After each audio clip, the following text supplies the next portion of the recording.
조사에서는 보수가 과표집되고 돼서 그 전화면접은 40.6 대 30.7 대통령이 37% 올라갔어요. 네, 전화면접 2.3%포인트가 상승한 37.1, 민주당 중심의 비례연합정당 21.7, 7. 지난번에 24.7이 나왔고 자 그리고 국민의 미래 예. 국힘 쪽에서 추진하는 32.2가 나왔는데 개혁신당 3.4, 그다음에 새로운 미래 1.9가 나왔는데 가칭 조국신당이 지난주에 돌풍을 일으켰는데 퍼센트가 나서 1%포인트에서 상승한 것은 그러니까 여러 여론조사에서 대부분의 조사에서 요즘 대통령이 40% 넘어가거든요. 네. 예, 그리고 그 대부분의 조사에서 민주당과 국민의힘이 역전됐어요. 네, 예, 보수 과표집이 굉장히 좀 심한데 그게 보수층이 활성화돼서 그런 건지 이유는 뭐 아직 정확하게 파악할 수는 없습니다만 과표집은 확실하고요. 네. 확실하고 그래서 이제 꽃은 어떻게 나올지 다들 궁금해하는 거예요. 예, 웬만한 갤럽부터 시작해가지고 웬만한 조사들은 다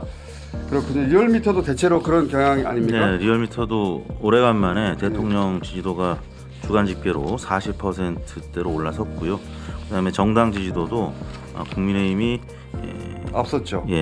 2월 2주 차에 이어서 다시 한번 40%대로 올랐고 민주당이 1년 가량 만에 30%대로 또 하락했기 때문에 예. 아무튼 대체로 이런 네. 경향입니다. 리얼미터뿐만이 아니고 그러니까 리얼미터 욕하지 마시고 네. 이번 주는 구라미터 주간입니다. 지금 국민의힘은 예.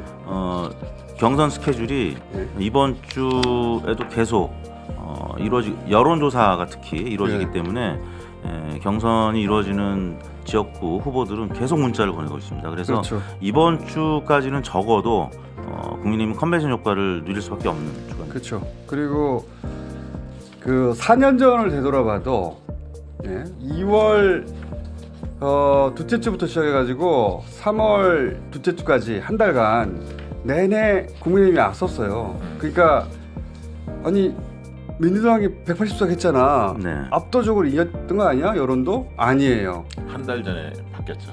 그러니까 네. 4년 전 이맘때 180석을 민주당 했던 때도 이맘때는 국민의힘, 그때는 미래통합당이죠. 국민의힘이 앞섰습니다. 여론조사에서. 그럼 어떻게 된 거냐?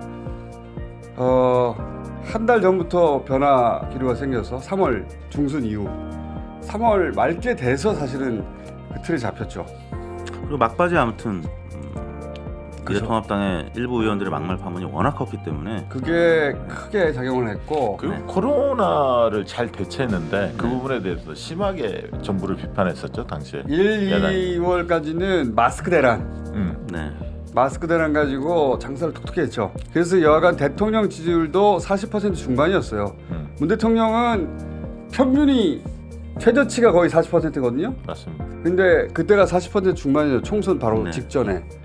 그러니까 근데 사람들 금방금방 까먹거든요. 근데 이제 그 뒤에 네. 총선 앞두면 50%로 뛴 조사들이 상당히 많았습니다. 그렇죠. 근데 그게 부정이 시점이 30%. 시점이 언제냐면 네. 보름 남기고 그래요. 총선 보름 남기고 나서야 총선 결과가 그렇게 되려나 싶은 징후가 나타나기 시작했지. 지금 쉽지 않. 딱 4년 전 되돌아보면 그렇지 않다는 겁니다. 근데 이제 그거하고 그래서 똑같이 질 것이냐 그런 말을 하려는 게 아니라 이 경쟁력 조사기관 네. 그다음에 민주당 공천을 항상 뚫어왔잖아요. 네. 언론을 통해서.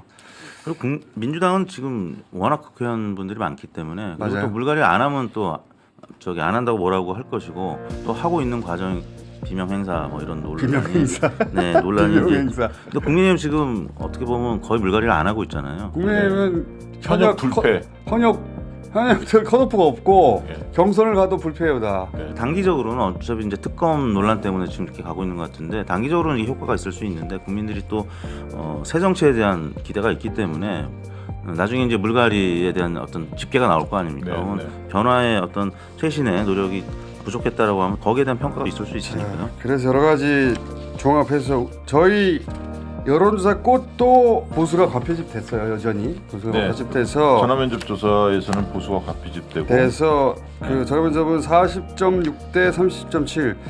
저희 조사로는 적어도 1년 이상 민주당이 뒤진 적이 한 번도 없으나 그 격차가 지금 최소죠. 거의 네, 격차가 2.9%포인트 차로 좁혀졌죠. 최소고 ARS도 조금 좁혀졌습니다. 근데 저희는 양쪽 모두 뒤집어진 적은 한 번도 없고 이번에도 뒤집어지지는 않았어요. 그렇습니다. ARS는 진보가 좀 더 많이 잡혔는데 지난주하고 크게 다르지 않았고요.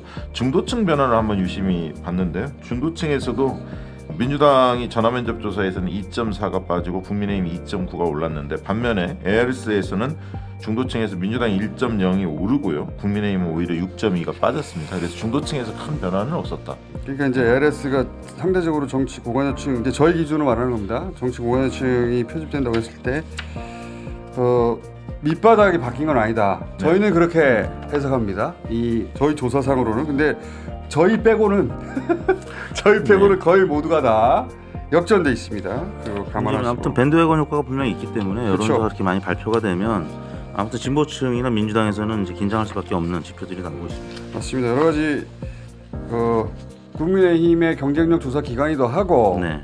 그다음에 민주당 공천 관련해서 타격자가 많을 수밖에 없기도 하고, 대통령도 보면 보수 과표집 효과 그리고 지금 말하는 효과 등등 더해서 대통령이 37% 올라갔어요. 네, 전화면접? 2.3%포인트가 상승한 37.1 전화면접 조사. ARS 조사에서는 똑같습니다. 38.7 네. 대동소이합니다. 저희도 대통령이 오르긴 했습니다. 그리고 여론조사 꽃도 구락꽃 주간입니다. 이제. 국민의힘도 오르고, 그건 사실인데 역전되지는 않았어요. 그게 다른 정당과 큰 차이고, 다른 조사와 큰 차이고, 많은 분들이 궁금해하실 비례대표 한번 봅시다. 비례대표를 보면 전화 면접하고 저희 ARS 둘 다 조사했는데 민주당 중심의 비례연합정당 21.7 7 지난번에 24.7이 나왔거든요. 빠졌어요. 3%포인트가 빠졌습니다. 자, 그리고 국민의 미래 예. 국힘 쪽에서 추진하는 32.2가 나왔는데 지난주 대비 3.9%포인트가 상승을 했습니다. 지난주는 28.3 이렇게 나왔거든요. 지난주하고 또 다른 점은 저희가 새로운 미래 다시 개혁신당하고 분리됐으니까 그렇습니다. 개혁신당 3.4, 그다음에 새로운 미래 1.9가 나왔는데 가칭 조국신당이 지난주에 돌풍을 일으켰는데 지난주에는 10%가 나왔는데요. 전화면접에서 이번 주에는 11%가 나와서 1%포인트 더 상승한 것으로. 그러니까 새로운 미래가 또 조금 가져가고, 그다음에 민주당의 일부 실망한 분들이 녹색정의당에 조금 가고, 그런 과정이 있는데도 불구하고 조국신당은 1% 올라갔고요. 그렇습니다.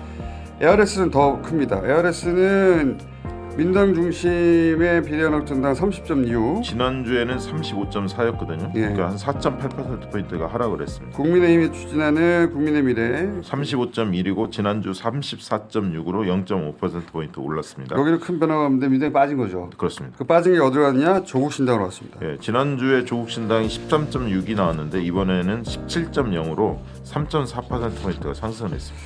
자, 민주당이 공천 이제 한 주 더 갈 것 같은데, 그죠? 중요한 거는 갈등은 해결되면 카타르시스가 돼요. 그러니까 이 갈등을 어떻게 수습하냐 문제죠. 조국 전 장관 같은 경우는 이제 일부 유권자들은 비판하지만 또 언더독 효과, 좀 동정론을 갖고 있는 분들이 그렇죠. 계시기 때문에 또 비례연합정당의 표를 온전히 주기 어려운 적극적인 민주지지, 예전에 열린민주당 지지층이 또 조국 신당의 지지를 계속 보내고 있는 것 같습니다. 그리고 또 정의당